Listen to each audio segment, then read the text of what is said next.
And magandang umaga po sa lahat. And I invite everyone po to please stand up as we are going to start our service for our Dawn Watch this morning. Ayun, palakpakan naman po natin si Lord dahil nagising tayo ulit sobrang aga, no? For to us to worship the Lord, and let us just feel the presence of the Lord. Let us just find His presence and feel it. Let us worship Him this morning.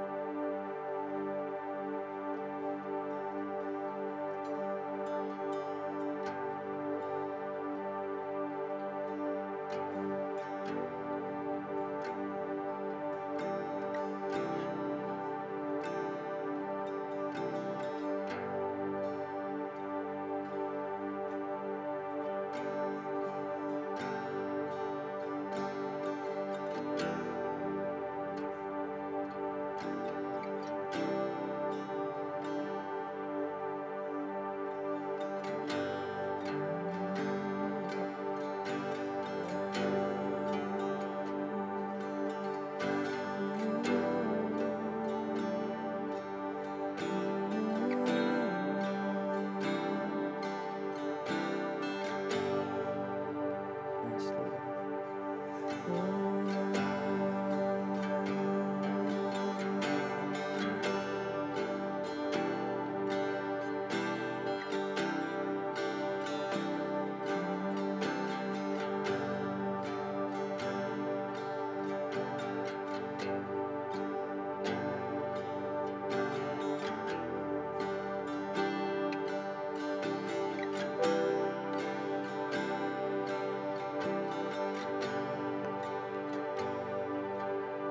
Blessed assurance, Jesus is mine. He's been my fourth man in the fight, time after time. Born of His Spirit, washed in His blood, and what He did for me on Calvary is more than enough. Blessed assurance, blessed assurance, yes, Jesus is mine. He's been my fourth man in the fire, time after time. Born of His Spirit, washed in His blood, and what He did for me on Calvary is more than enough.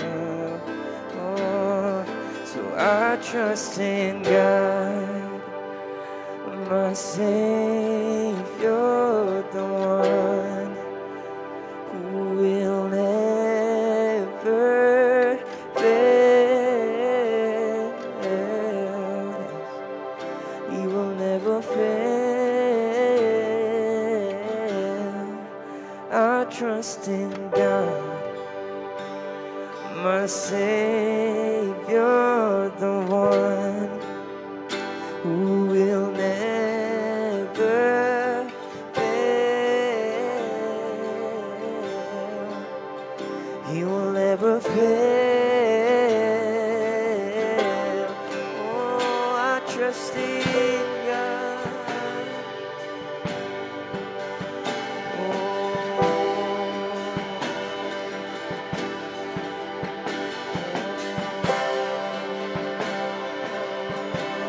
Trust in you.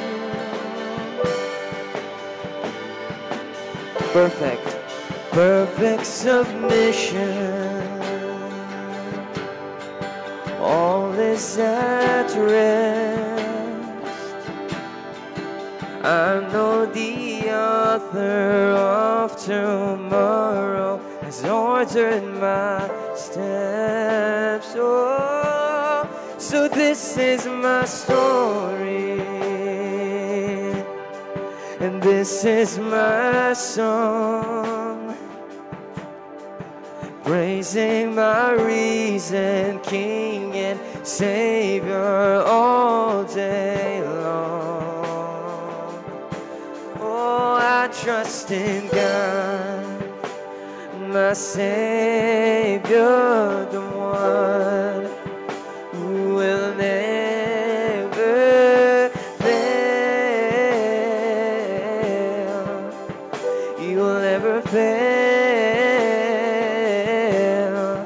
I trust in God, my Savior, the one who will never fail, who will never fail. I trust in God, I trust in God, my Savior, the one who will never fail. He will never fail.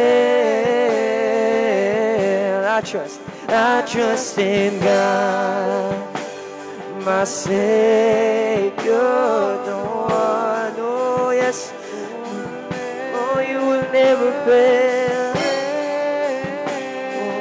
Oh, he will never fail.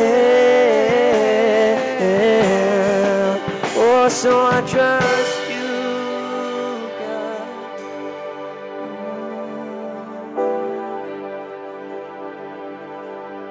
Oh, we trust you with our lives.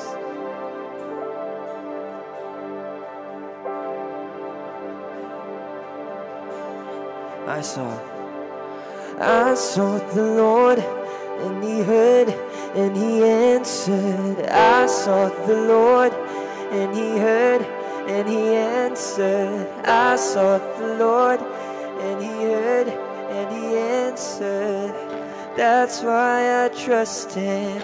That's why I trust Him. I sought the Lord, and He heard, and He answered. I sought the Lord, and He heard, and He answered. I sought the Lord, and He heard, and He answered. That's why I trust Him. That's why I trust Him. I sought the Lord, and He heard, and He answered. I sought the Lord, and He heard, and He answered. I sought the Lord, and He heard, and He answered. That's why I trust Him.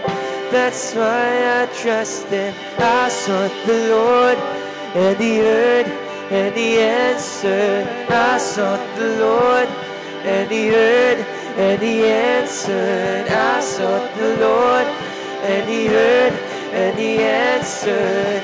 That's why I trust Him. Oh, that's why I trust Him.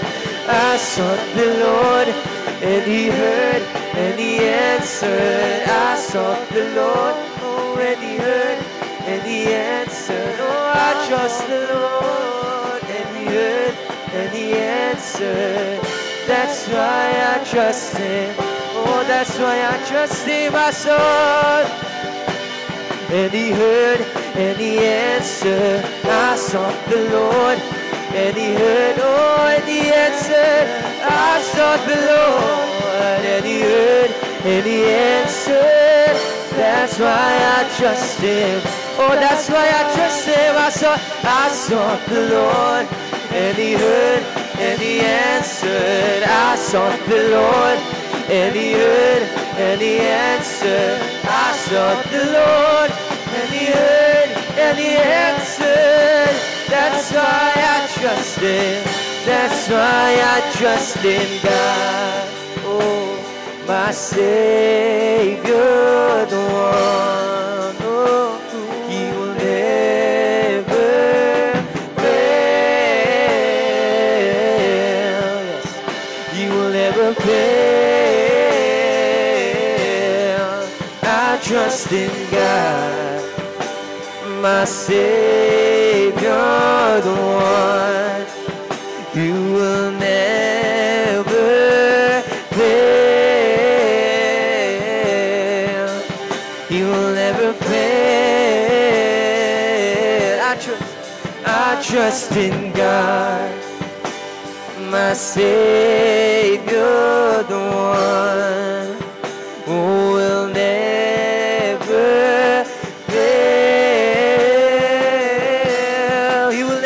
He will never fail. I sought the Lord, and He heard, and He answered. I sought the Lord, and He heard, and He answered. I sought the Lord, and He heard, and He answered. That's why I trust Him. That's why I trust Him. I sought the Lord, and He heard.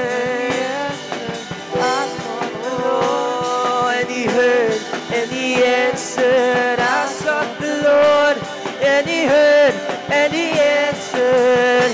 That's why I trust Him. That's why I trust Him. I sought the Lord, and He heard, and He answered. I trust the Lord, and He heard, and He answered. Oh, I trust the Lord, and He heard, and He answered. That's why I trust Him. That's why I trust in God, my Savior, the one who will never fail. He will never fail. I trust in God, oh my Savior, the one. He will never fail. He will never fail. I trust in God, my Savior, the one who will never fail. You will never fail.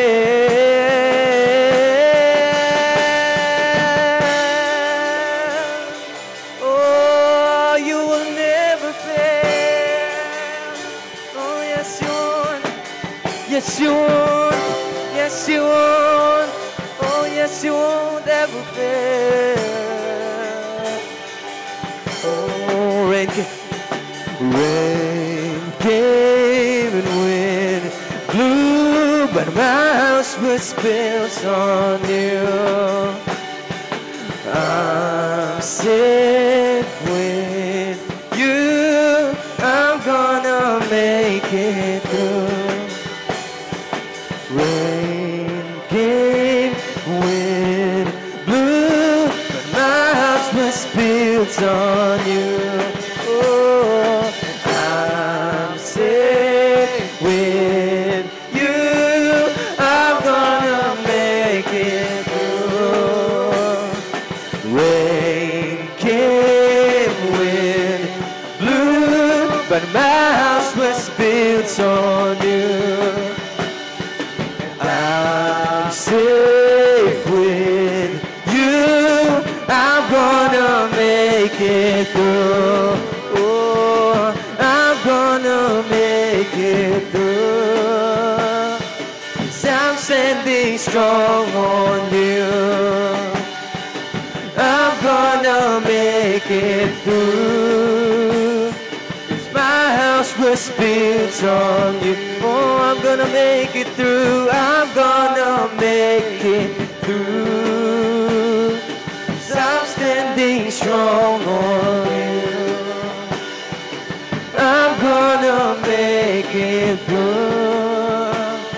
'Cause my house was built on you. Christ is my firm foundation. Oh yes, the rock on which I stand. when everything around me is shaking. I've never been more glad that I put my faith in Jesus. Yes, 'cause He's never let me down. He's faithful through generations. So why would He fail now? He won't. He won't. He won't fail. He won't fail. He won't.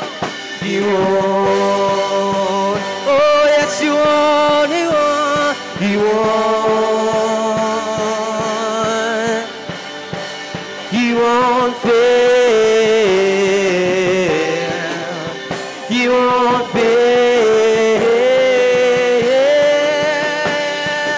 Rain came, wind blew, but my house was built on you.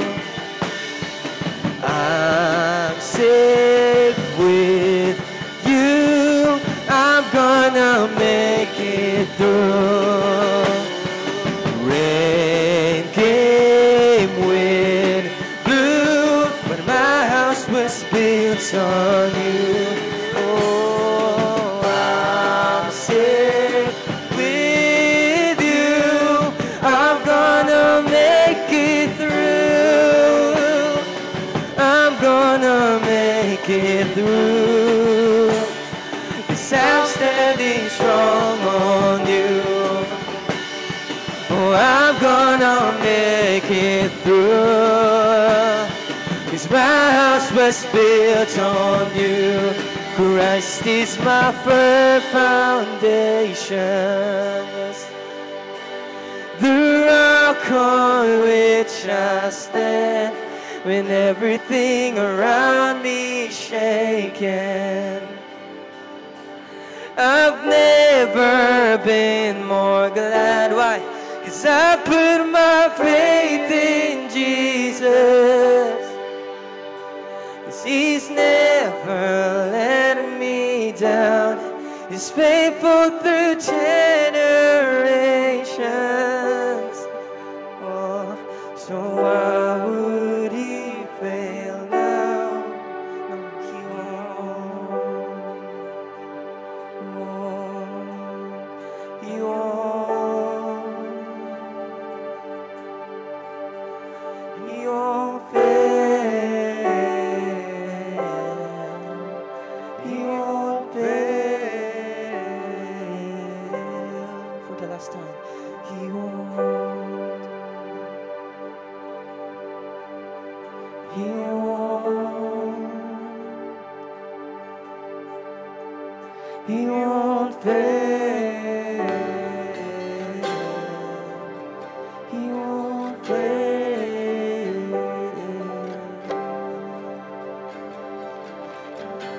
Yes, Lord. We thank you, Lord Father God, for this morning, Lord Father God. For this morning that you gave us, Lord Father God. Thank you so much, Lord, and we trust you with all our hearts. We offer our minds to you, Lord, our bodies to you, Lord. We offer them as a living sacrifice to you, Lord Father God. Lord Father God, please. We are here, Lord, to worship you, Lord Father God. Not for our own good, Lord, not for our own sake, Lord, but for you, Lord Father God. We thank you again, Lord Father God, for giving us the time and the strength, Lord, to be here. Salamat po, Lord, na pinagkaloob niyo po sa amin ito. And we don't have even words. Wala man kami masabi, Lord, dahil sobrang grateful namin sa inyo, Lord Father God. No words can express our gratitude, Lord. And Lord Father God, I pray, Lord, that in this morning, Lord, hindi kami lalabas, Lord, once again, Lord, na walang tututunan, Lord, na galing sa inyo, na walang nagbabago sa amin deep inside, Lord. We may not have noticed it, Lord. But, Lord Father God, nandito ka. Nandito ka lang para sa amin, Lord. Father God, I pray, Lord, na magkaroon ng healing, Lord, sa hearts namin. May it be mentally, Lord, emotionally, Lord, physical, Lord. Lahat ng burdens namin, Lord, we surrender them all to you this morning, Lord, Father God. We will listen to you with our hearts open, Lord, with our minds clear, Lord. Stray away from all the temptations, Lord, and lahat ng bumabagabag sa amin, Lord, Father God. And I pray, Lord, in this morning, Lord, na magkaroon kami ng kalakasan, Lord, for our coming. Ano mangyayari, Lord, Father God, na inahanda niyo po para sa amin, Lord, Father God. And that's it for this morning, Lord. We thank you very much, Lord, Father God. We offer our hearts to you, Lord, Father God. We praise you, we worship you. In Jesus' name we pray. Amen.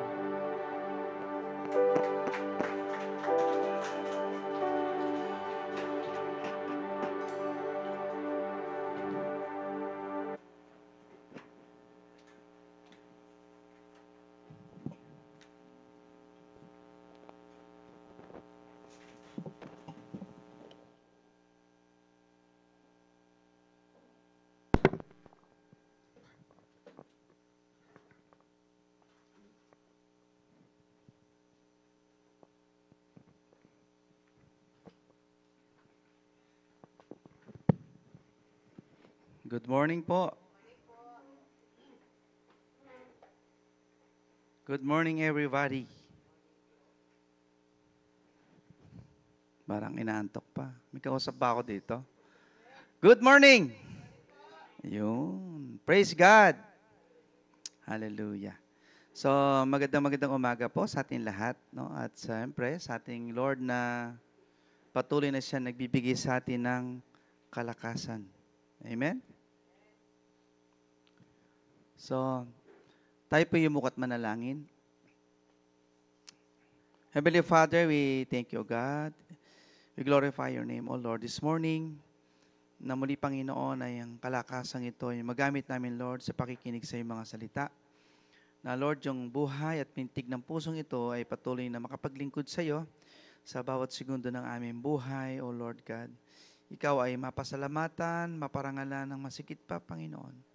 Salamat, Lord, sa pagpapala mo sa family namin, sa kaligtasan, sa buong linggo nagdaan.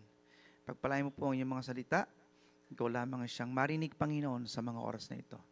Ito pong aming dalangin sa banal na pangalan ni Jesus. Amen. Amen. Palakpakan natin ang Panginoon. Yan, lakas natin. Sulot pinapalakpakan natin eh. Amen. So, our theme for this month, malapit na matapos, is about harvesting the harvest. No, pero ang ating po title for today is about to whom the harvest is intended for. Amen? Basahin nga po natin. 1, 2, 3. Oo, saan daw? Para kay nino daw ang ani? No, para kay nino nga ba? Bakit kailangan mag-ani tayo? No? Ano ba dapat ang aanihin natin? No, bakit ba nag-aani? At bakit kailangan mag-ani? So next po, ano po sabi sa Proverbs chapter 10 verse 5? Ang sabi po dito, a son who works hard while it is harvest time will be successful. Anong sabi? A son who works hard while it is harvest time will be successful. Ang anak daw na nagtatrabaho ng matindi, ng masipag, habang nag-aani ay nagtatagumpay. Amen po ba? Sino yung magsasaka dito? Taas nga kami nagsasaka. Yung plantito at plantita. Yun. So, sabi dito, ang anak daw na nagtatrabaho ng masipag, hard, ano pa ba yung hard? Matyaga, no? Ay nagtatagumpay.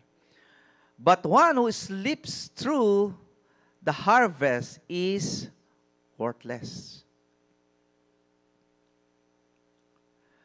Subalit siyang natutulog ay walang kapakinabangan, walang kwenta.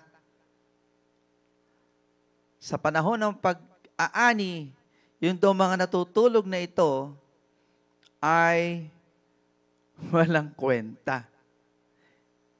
Tingnan mo nga yung katabi mo. Yeah. Tingnan mo. Ano yung nakikita mo sa kanya? Sabi dito, pero yung siyang natutulog, baka natutulog yan. Pero yung siya natutulog, ay walang kabuluhan, walang halaga, walang kwenta. Alam nyo ba na ang harvest ay sa isang sasakay, yun yung pinaka masayang araw para sa kanyang buhay. Kapag nag-farmers ka, no? Kapag anihan, masaya yung nagtanim. Amen? Alam ko si Ate Les, dati nagsasaka to. Pag harvest time, nagpe-prepare na ng kakainin niya ng mga manggagawa. No? Nag-expect ka na kung gaano kaya karami aanihin ko. Na-expect mo yan eh. Pag nagtanim ka, siyempre, expected mo yung gusto mo maganda ani mo. Yan ang gusto mo, maganda aanihin mo para maraming kita. No? And this is the most awaited time para sa magsasaka. No? Yung harvesting. At yung tinatawag na, yung magsasaka nito, bago umani, kung papaano niya pinili ang mga binhi, kung papaano niya dinidiligan o pinapatubigan yung kanyang pananim. No? Pinapatubigan para ano? Para aasahan mo pagdating ng time, maganda yung ibubungan nito. Siyempre, alam ko, bihira lang yung magsasaka dito eh. Ako kasi, before, nag-farmers ako eh. So, alam ko yung papaano yung pag-umpisa, pag-cultivate ng soil, paano mo binudbud yung binihi sa lupa para siya maganda ang tubo, paano mo siya aalagaan, papatubigan, the rest na hanggang sa anihin mo siya. So, kailangan babantayan mo yan. No? Babantayan mo kasi maraming kalaban. Kapag nagtatanim ka, maraming nagmimithi na sirain yung iyong itinanim. Amen? Maraming naghahangad na sirain, may mga daga. Ang dami pa naman daga. Pagka yung daga ng anak, ang dami. Kaya once na nanganak ang daga doon sa bukid, sa bukirin, sa palayan o sa trigo man yan, asahan mo, maraka nga anihin, kaya kailangan bantayan mo siya. So, binabantayan ang pagtatanim. Katulad ng pagbabantay natin sa mga mahal natin sa spiritual life. Kaya yung magsasaka, nag-uumpisa sa maliit na taniman. Pero kapag ang magsasakang ito ay umani ng maganda sa maliit na taniman, naghahangad siya, nakita niya, ang ganda pala magsaka. No? Ang ganda palang magtanim ng magandang binhi. Ang ganda ng inani ko, kumita ako. Ang gagawin ng magsasaka, i-expand niya yon, yung territory niya. I-expand niya yung lupa, kukuha ng another land, para tamnan niya uli, para sa dating inani niya, nung nakaraan, ay mas marami pa siyang anihin. So, ginagawa niya, nagkakaroon siya ng pagnanais na lumawak ang kanyang sakahan. Ang magsasakang ito. Mas maraming itananim, mas maraming aanihin. Amen? Ang sabi po dito, in the book of, wala pa pala. A farmer, sabi dito, has this in mind. A seed to plant, a field to till, and an anticipated bountiful harvest.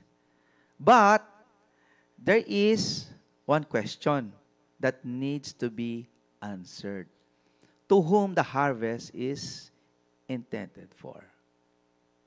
Para kanino ang ani? Tanungin mo yung katabi mo, para kanino ba yung ani? Bakit ka nandito ngayon? Ano yung ginagawa mo sa church? Anong kabuluhan na nandito ka ngayon sa church na ito? Kanino ba talaga intended yung harvest na ito? Sa iyo ba? Sa katabi mo ba? Sa kapamilya mo ba? Sa kaibigan ba? Para kay nino? Basahin po natin. Next po. To whom the harvest is intended for, it is for the planter. In the book of Mark, chapter 4, verse 29, whatever the crop is ready, the farmer goes out to cut the grain because it's harvest time. No? Para kay nino daw? Para sa mga planter. Sino ba yung planter dito? In literal way, sino nagtatanim? Wala kayong tinanim? Meron siyempre. In spiritual way, ano yung tinatanim natin? Sino nagsiserve si church? Sino yung mga ginamit ng Panginoon na tumugtog? Pagtatanim yan. Akala nyo tumatayo kayo dyan, di nakikita ni Lord. Kita ni Lord dyan. So yung mga preacher natin, mga pastoral team, mga leaders, mga members na nakikinig, nagtatanim kayo. Ano tinatanim nyo? Tinatanim nyo sa puso nyo, yung pinakikinggan nyo, the Word of God. Akala nyo, listener lang kayo, hindi. It will come the time na yung narinig nyo sa salita ng Panginoon, it will give you yung tinatawag na strength to stand kahit anong bagyo ang daanan mo sa buhay mo. Nagtatanim po tayo. Sabi nga dito, pag hindi ka marunong magtanim, wala kang aanihin. Magtanim ka o hindi, walang mawawala sa ating Diyos. Amen? Walang mababago sa pagka-Diyos niya. Diyos pa rin yan kahit hindi ka magtanim. Pero, ikaw at ako, sa atin, lahat mawawala kapag ikaw ay hindi nagtanim. Yan ang gusto ni Lord eh. Nagtatanim tayo. Sabi nga, kapag ikaw ay nagtanim, mag-aani ka. Kung ano itinanim mo, kabutihan man yan. Ano pa? Pagtulong man yan, may aanihin ka pagdating ng panahon. Alam nyo ba, mga kapatid, lahat ng ginagawa ninyo sa ubasan ng Panginoon, pag tatanim ang mga ito. Ang pag-attend natin, pakikinig, pagtatanim lahat yan. At pag nagtatanim ka, may kasamang iyak. May kasamang kalungkutan. May kasamang pagtsatsaga. May kasamang pagtitiis. It requires labor. Hindi ko mo nagtanim ka, okay na. Pag itinanim mo nga ang isang halaman in literal way, babantayan mo yan. Aalagaan mo yan. Ano pa? Kasi kakainin eh. Baka kainin ng daga. So, merong labor. Na kapag napansin mo na kinakain, maiiyak ka kasi konti na lang yung natira kasi hindi mo siya masyadong nabantayan. O maraming nagnanais na sirain ang iyong mga pananim. Magtanim ka para sa ubusan ng Diyos financially. Si Lord ang magbabalik sa iyo niyan. Ano pa? Si Lord yung magbibigay ng masaganang ani para sa iyo. Magtanim ka ng Word of God. May nagbabago sa pamamagitan ng iyong pagbibigay ng kasagot ng salita ng Panginoon. Merong mga tao na kapag na-share mo ng Word of God, lumalakas sila. Na akala nila nag-iisa sila sa mundo, but when they heard the Word of God coming from your mouth, ay, kaya pala, totoo pala na mayroong Diyos. Bibigyan ka ng Lord ng anointing. Kapag nag-share ka ng Word of God, una, hindi ka marunong Pangalawa, hindi ka pa rin marunong. Pangatlo, nararamdaman mo parang may dumarating sa iyong salita. Anointing. Mapapansin yan, dati hindi ka tumatayo sa harap. Nahihiya kang tumayo sa harap ng tao para mag-share ng Word of God. Pero dumarating yung time habang tinitrain ka ni Lord, lumalakas na ang loob mo. Binibigyan ka na ng Panginoon ng tinatawag na anointing. Alam mo na siyang sabihin, alam mo na siyang ipaliwanag dahil ang karunungan ay ipinagkaloob sa iyo ng Panginoon. Dahil ikaw ay nagtanim. Amen? Sabi nga, nagtanim ka na ng Word of God, may nagbago sa pamamagitan ng pamamahagi mo, aani ka, bibigyan ka ng Lord ng anointing sa pamamahagi ng kanyang salita, spiritually. Gusto ni Lord, magtrabaho ka sa kanyang ubasan. Mag-ani ka. So, kailangan talaga sa buhay natin, hindi ka lang attender. Amen? Hindi ka lang dapat nakikinig. Dapat kumikilos tayo. Yan ang gusto ng Lord, maging workers tayo. Ang sabi po sa Jeremiah chapter 8 verse 20, it is for everyone chosen for what? For salvation.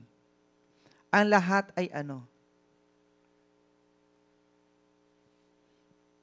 Pinili para magkaroon ng kaligtasan. Para magkaroon ng kaligtasan. Kung mag-aani kayo, huwag ninyong uubusin ang mga nasa gilid. Ang sabi dito sa Jeremiah 8:20, babasahin ko po in Tagalog.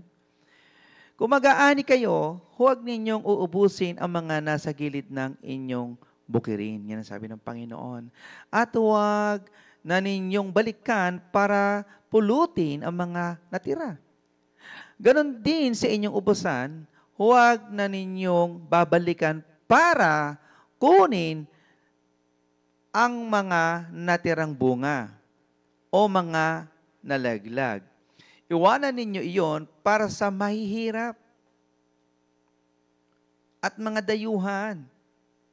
Ako ang Panginoon na inyong Diyos. Ano ibig sabihin dito ng kasulatan? Sa Leviticus chapter 19, verse 9 hanggang 10. Yan po yung sabi sa Old Testament. Bakit pinaiiwanan ng Lord yung mga naiwan? Para daw, mayroong mapulot ang mga mahihirap at mga dayuhan. Ano po message nito? Ang ibig sabihin, ang kaligtasan ay hindi lamang para sa mga taga-Israel. Ang kaligtasan ay hindi lamang para sa mga Hudyo. Ang kaligtasan ay para sa lahat. Sabi dito, mga dayuhan. Pinapupulot ni Lord sa mga dayuhan. Pinapupulot ni Lord hindi lang sa mayayaman, kasi hindi mo namumulot ang mayayaman, para sa mga mahihirap. Ang kaligtasan ay hindi lamang para sa mayaman. Ang kaligtasan ay para din sa ating mga mahihirap. Amen. Akala natin noon, kasi yun ang paniniwala ng mga Pariseo, sila ang maliligtas, sila lang ang may karapatang tawaging anak ng Diyos, pero nagkamali sila. Sa karunungang ipinagkaloob sa kanila ng Panginoon. Sa gabit araw silang nagme-meditate, sa gabit araw silang nagme-memorize ng mga salita ng Lord, hindi nila naunawaan yung hula na merong darating isang Mesiya na magiging tagapagligtas ng sanglibutan. Amen? Sanlibutan eh. Hindi na sinabi sila lang. Kaya may karapatan tayo. Amen. Sabi ng Panginoon, ibinuhos ng Diyos ang kanyang biyaya para sa mga nananampalataya at tumatanggap sa Kanya. Amen?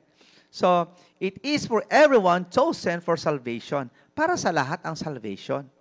Kapag ikaw ay tumanggap sa Kanya. Sino tumanggap sa Lord? Isa lang? Dalawa? Say amen.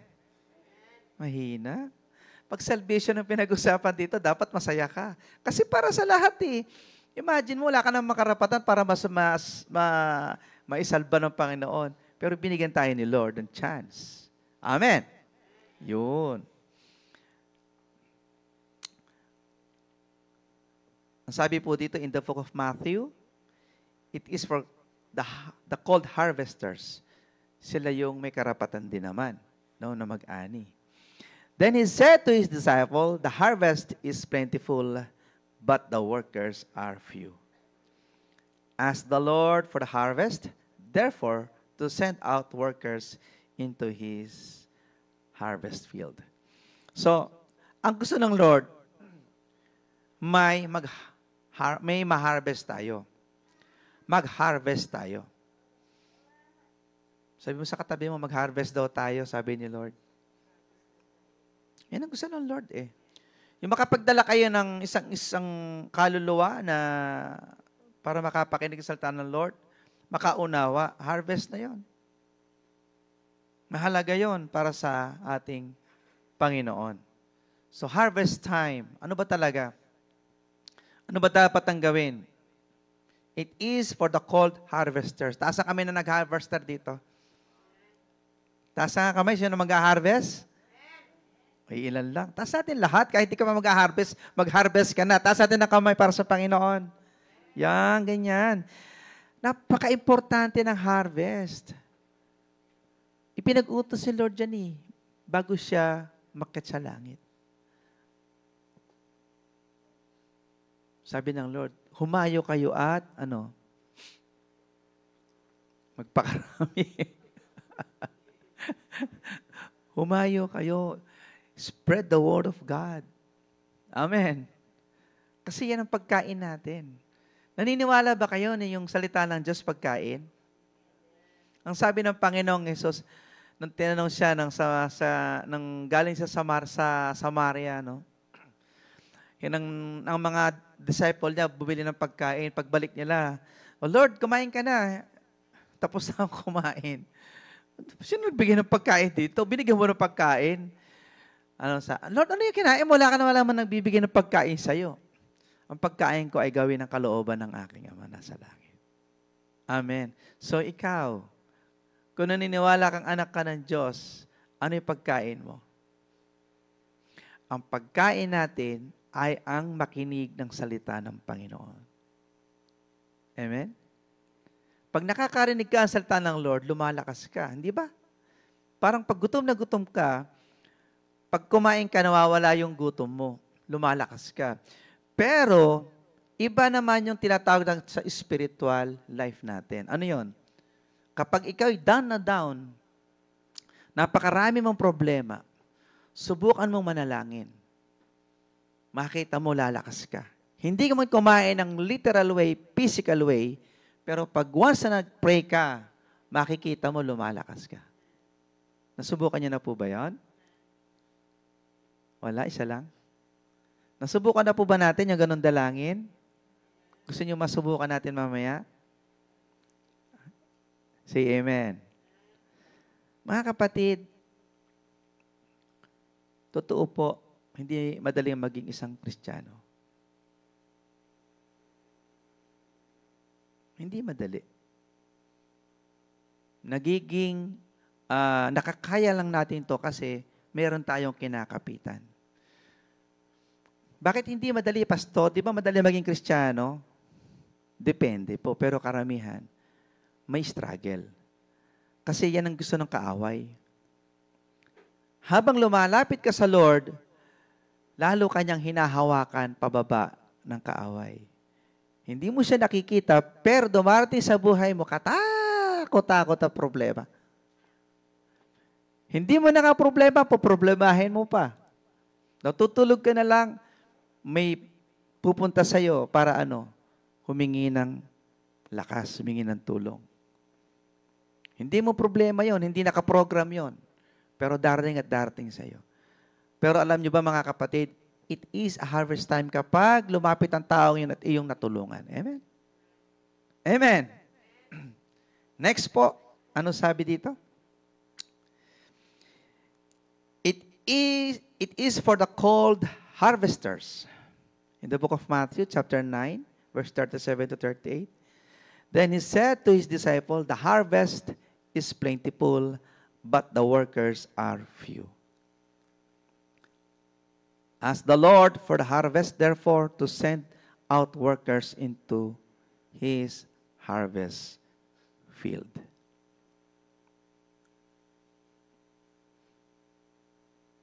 Saan tayo magtatanong? Sa katabi mo ba? Saan mo itatanong? Sa katabi mo ba? Na kapag mag-aani ka na, walang mang-aani. Saka magtatanong, kanino daw? Basahin nga po natin. 1, 2, 3. Then he said to his disciples, the harvest is plentiful, but the workers are few.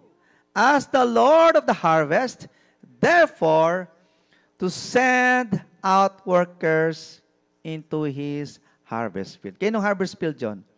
Sa inyo ba o kay Lord? Kay Lord. So, kayo ko dapat humingi ng manggagapas? Kay Lord din. Amen? Hindi sa atin. Tayo si Lord yung magpapadala para sa atin. Amen? So, tatapusin na po natin. To whom the harvest is intended for, uli, it is for God. Amen? In the book of Leviticus, chapter 23, verse 14, ano po sabi? You must not eat any bread or roasted or new grain until the very day you bring this offering to your God. This is to be a lasting, ordinance for the generation to come wherever you live. Naunawa po ba natin? You must not eat any bread or roasted or new grain until the very day you bring this offering to your God. This is to be a lasting ordinance for the generation to come, wherever you live. Ito po ipinag-utos sa mga taga-Leviticus na sila ay mag-o-offer. Amen? Offering. So anong sabi sa kanila? Kailangan mag-offer kayo. Kasi ito yung covenant natin. Alam niyo po ba na ang pag-o-offer natin sa Lord, it is a covenant. Nauunawaan po ba natin yung offering, yung harvest? Kasi yung pagbibigay po natin ng offering, ito po yung sign na nag-harvest tayo sa biyayang pinagkaloob ni Lord sa atin. Amen? Walang masaya pagka talaga giving. Yun ang crucial na time na kapag sa atin na magbibigay tayo para sa Lord, para ang hirap bitawan. Hindi nyo ba alam na na-covenant ito ng Lord sa atin? Na, di ba nagkakaroon tayo ng tinatawag na Thanksgiving? Tsaka yung sa first harvest natin, doon natin pinakikita sa Panginoon na tayo sumusunod sa Kanya. Amen. Hindi lamang financial, kundi spiritual. So, ano ba kapalit? Yung lasting ordinance, yung generation to come, magmana din sila. Hindi makalimutan yun. Kasi kung hindi natin pakikita to, wala na. Pag naputol to, wala na. Wala na yung covenant natin kay Lord na tayo ay tunay na sumusunod sa Kanya. Yung blessing na ibibigay ni Lord ay putol din.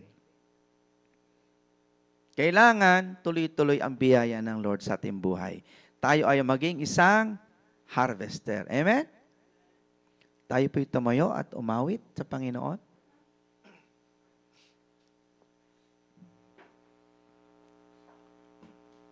Nais ko po this morning na tayo po ay i-empty natin lahat. Iwanan natin yung problema. No? Iwanan natin yung problema sa bahay, sa trabaho, sa negosyo. Makinig po tayo. Iwanan natin lahat yan. Focus natin yung ating isipan sa Panginoon ngayong oras na ito.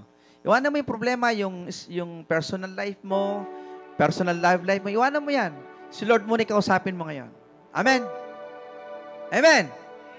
Wala, mahina. Say amen. Kausapin mo si Lord. Lord, ano gusto mo sa akin gawin ngayon? Lord, ano yung gusto mong gawin ko para sa iyo? Lord, ano yung dapat kong gawin sa buhay kong ito? To prosper my life. Awitan natin ang Panginoon. Haranahin natin siya this morning with all our hearts, with all our spirit. Awitan natin ang ating Ama.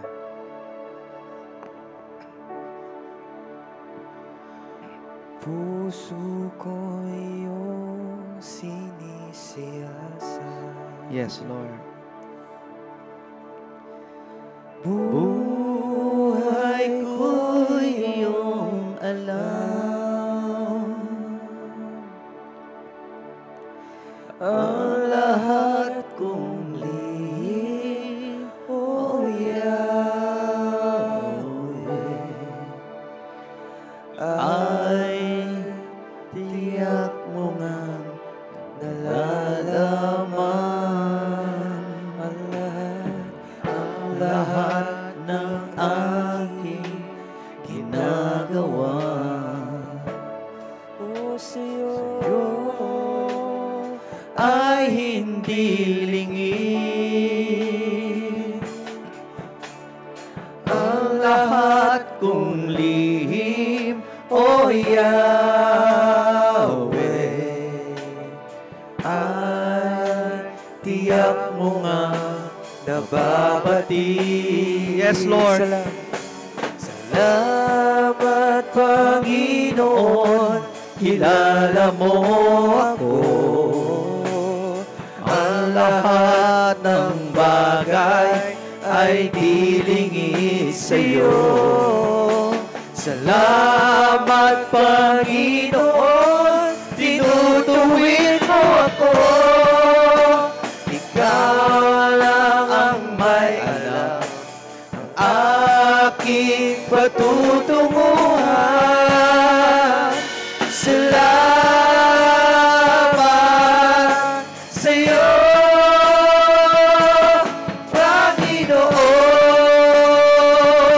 Panginoon. O lahat, ang lahat ng aking Yes, Lord. ginagawa. Nais ko, Panginoon, nasa Sa'yo umagang ito, Lord God, ay hindi lingid. touch my heart, O Father. Ang lahat Gawin mo akong harvester, Panginoon. O Yahweh, In this life, O God. ay tiyak mo Nais ko muling maranasan ka, O Diyos. nababatid. Salamat. Salamat, Panginoon, kilala mo ako. Ang lahat ng bagay ay dilingid sa'yo. Salamat, Panginoon, tinutuwid mo ako. Yes, Lord. Ikaw lang ang may alam You know, Lord, aking patutunguhan. kung sino ako sa buhay na ito. Salamat sa'yo,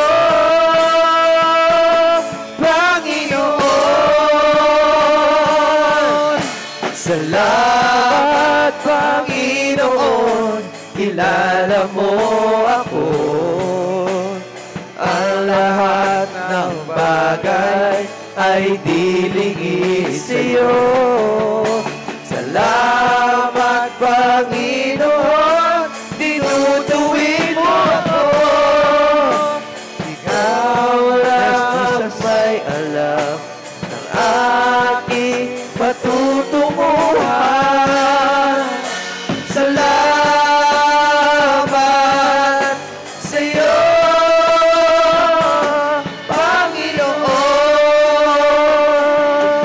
Panginoon. Heavenly Father, this is the moment, O God, na muli, Panginoon,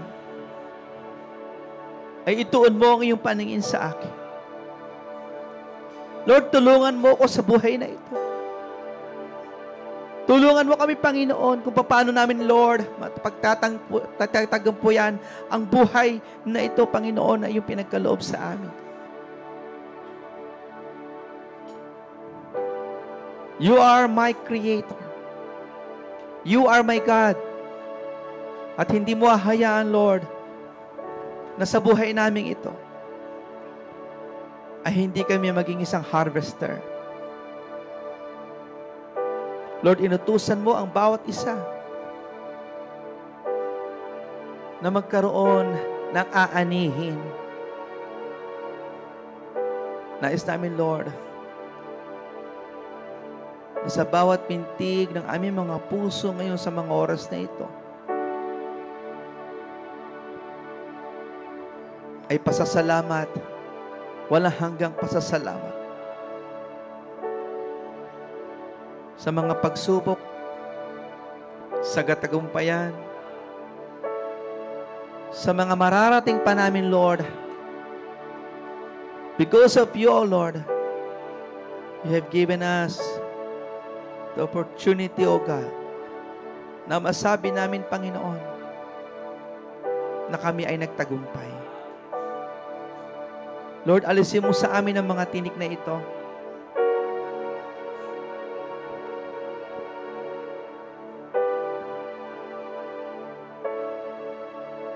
Pagaanin mo, Panginoon, ang buhay na ito. Lord, I pray for all the people, especially, Lord, sa mga kapatid namin na nasa banig na karamdaman. Lord, extend your healing arms in Jesus' name. Abutin mo sila, Panginoon, ng iyong mapagpagaling na kamay. Ganyan din, Lord, sa mga kapatiran na nagnanais ng work, nagnanais ng negosyo. Lord, tulungan mo po sila. Sa mga relationship, Lord, na matagal lang sira, Panginoon, ikaw ang mag-restore, Lord, sa amin. I-restore mo sila, Lord, kung paano, Panginoon, na inibig mo ang mga tao sa kabila ng kanilang mga pagkukulang. Ang pag-ibig mo pa rin ang nangibabaw. Sa church na ito, Panginoon, sa bawat programs ng church na ito, ikaw ang mapasalamatan magpakailan-kailan. Tunay nga at tapat ang iyong mga pangako sa mga tao, Panginoon, na nagnanais pang maranasan ka sa kanilang buhay. O Lord God, right now in Jesus' name, let there be shine upon their face in the mighty name of Jesus.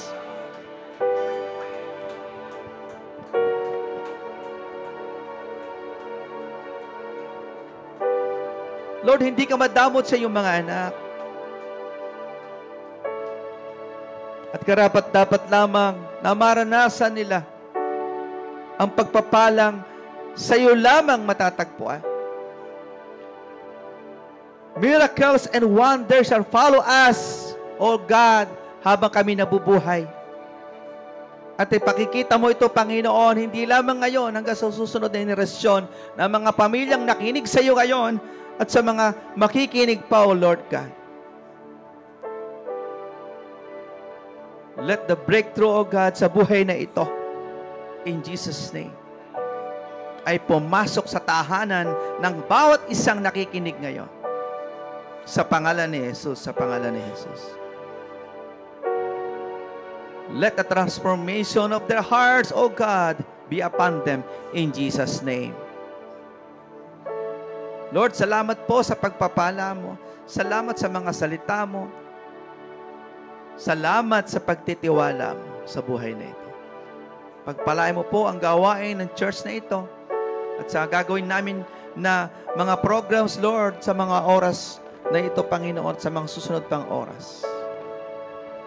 Pagpalain mo, Panginoon, ang gawain para sa araw ng bukas. Ikaw ang siyang makakilala, mapasalamatan ng pakailanman. Ito po aming dalangin sa pangalan ni Jesus. Amen and amen.